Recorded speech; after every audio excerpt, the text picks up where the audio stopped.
او د عمرې د ادا کولو طریقه سره د عربۍ په ژبه کې د عمرې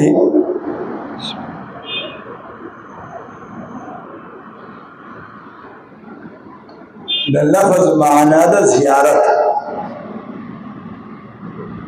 د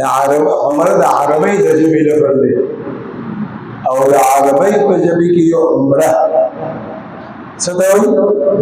زیارت ته وایي زیارت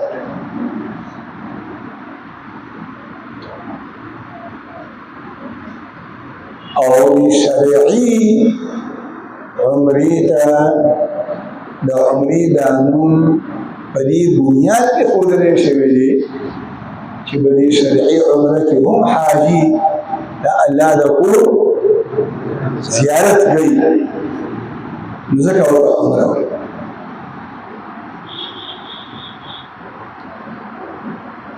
په عمره کې څلور کارونه دي او د دې څلور کارونو مجموعه دې ته ویل کېږي عمره اول احرام دویم نمبر طواف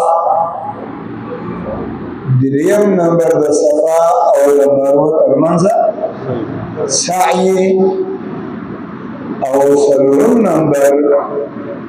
د سر ویښته خریل او یا لنډول قیچي کول په دې څلورو کارونو نوم دی څه شي عمره اول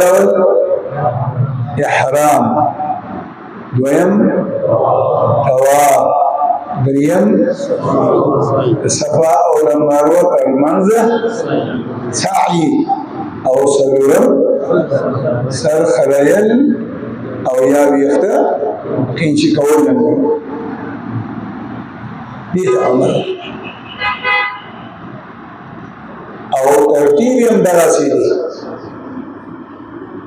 چې کوم ووایو اول احرام بیا د هغې نه بس طواف بیا په دریم نمبر کې سعی او یا په آخر کې حلق یا قصر حلق او یا قصر حلق معنی د سر خریل او د قصر معنی ویښته کټ کول یا په دې څلورو کارونو کې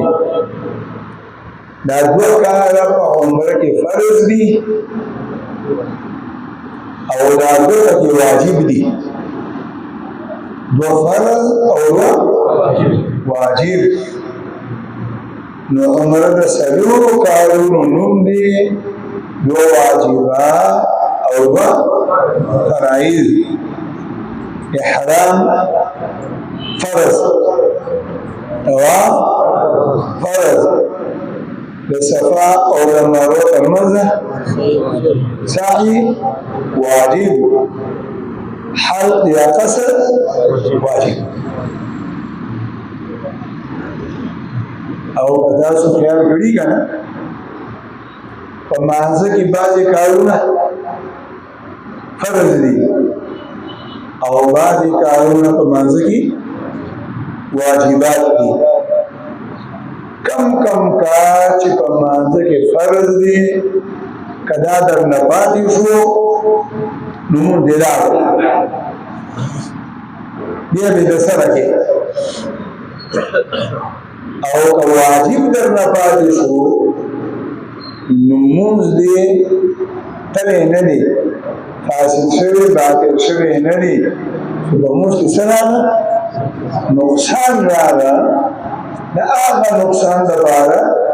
جبیره شته د هغې نوم دی سجده سهو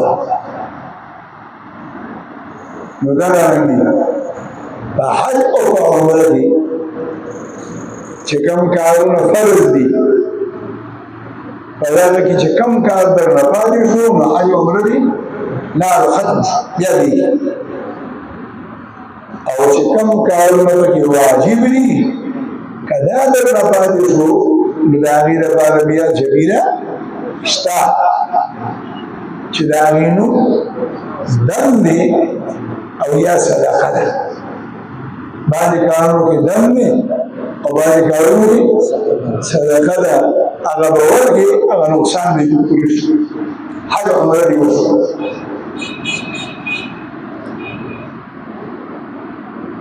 نو په عمره کې اوله ورڅه دي حرام اوس په دې خبره ځان پوه کړئ چې د عمرې د احرام کومه طریقه ده کومې مسلې دي کوم احکام دي دغه ټول احکام او طریقې د حج د احرام هم دي صرف یو کې فرق دی او هغه نیت د عمرې په احرام کې به عمره یادې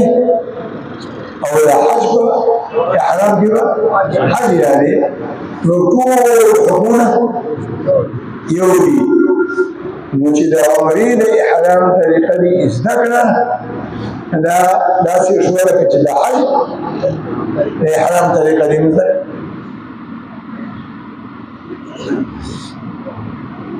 یو احرام دی احرام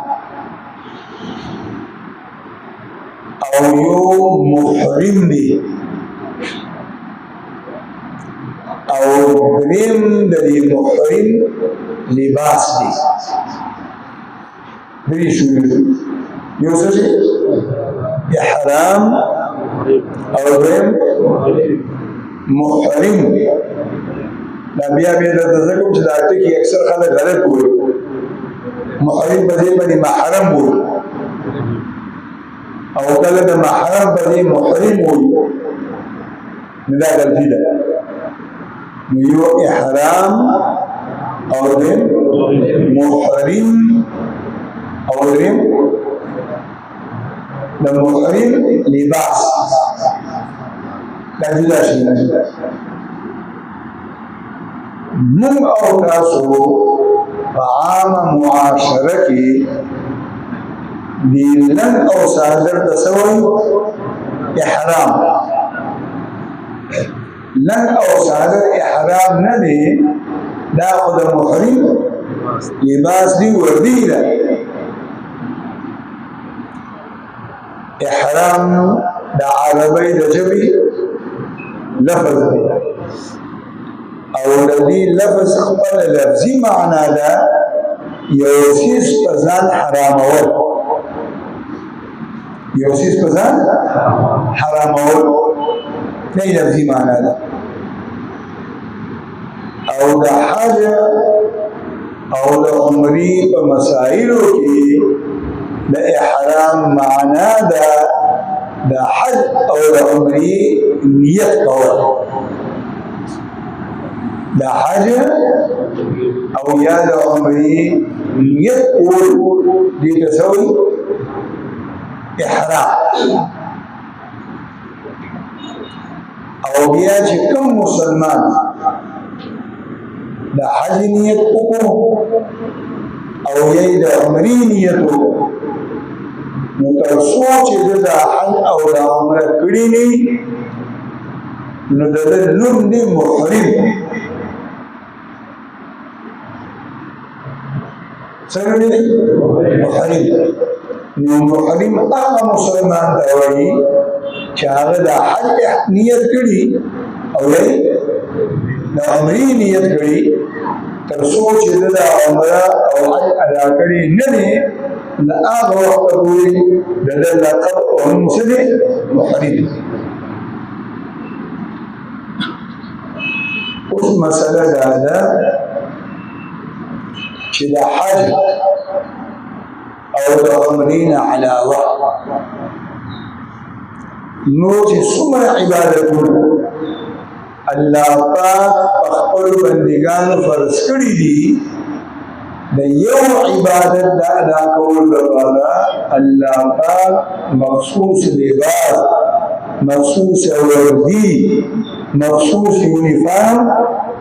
نه مقرر کړی دا د حج او د عمرې خصوصیت دی چې د حج د ادا کولو او د عمرې د ادا کولو لپاره الله پاک یو خاص وردي یو خاص یونیفارم یو خاص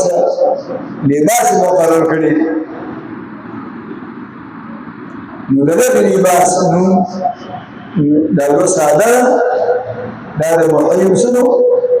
وردي دا د محرم لباس